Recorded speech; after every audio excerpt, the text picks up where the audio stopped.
What's going on, guys? Adam Walker here to give you a little bit of a thought about what you think, what I think you should be doing at this time of the stay-at-home order.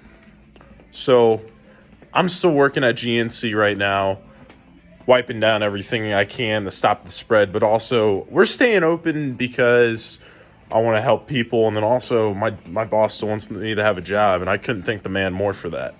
I actually really appreciate that he's doing that for me and my coworkers.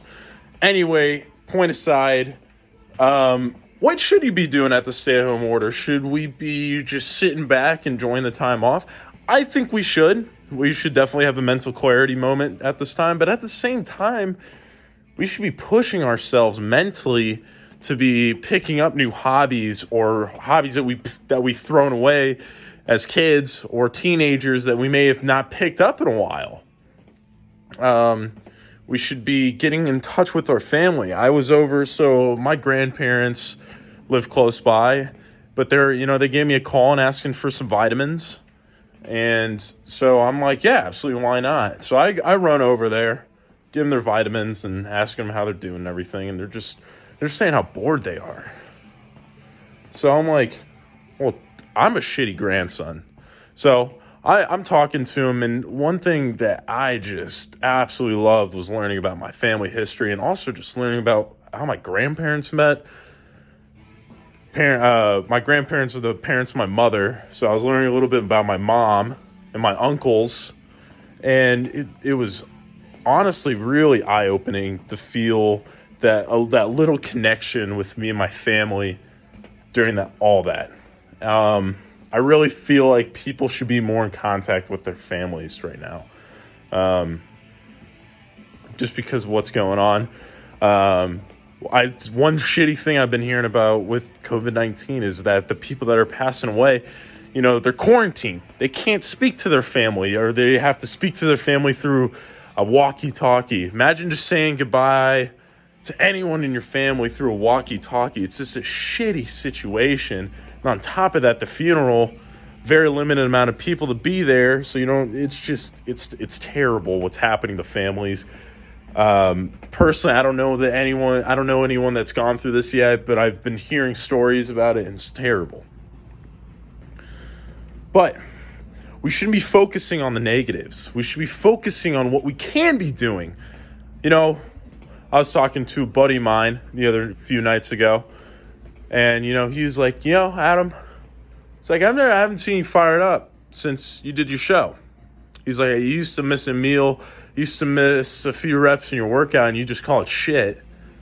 I did that because I never wanted to be satisfied, because when I got comfortable, I lost that fiery passion that I had to where that would really keep me going. So I never wanted to be satisfied with myself. And a lot of people never really understood that. But, if you put yourself in your own shoes, like with maybe school or something else, you may not be ever satisfied with something or something that you're a little bit more passionate about. People just never understood that about me with weightlifting and bodybuilding, is that I never, ever was satisfied. There's a very few moments where I would be like, yeah, I did put on some mass. Yeah, I did put those numbers. It's okay to do that, but what I've always heard is you got to get right back to the grinding stone.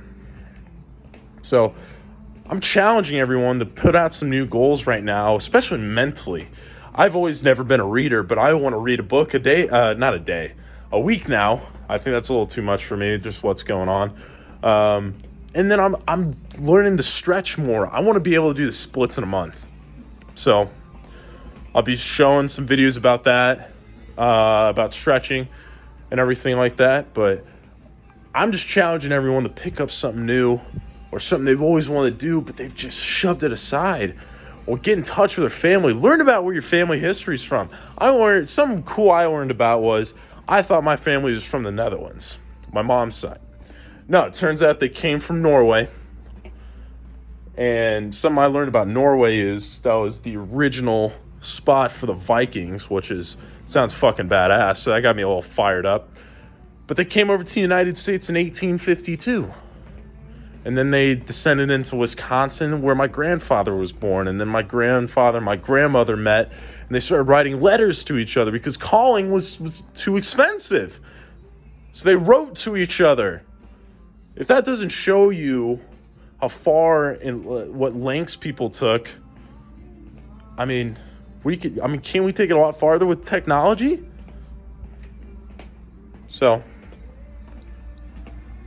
yeah, I challenge everyone to get that going.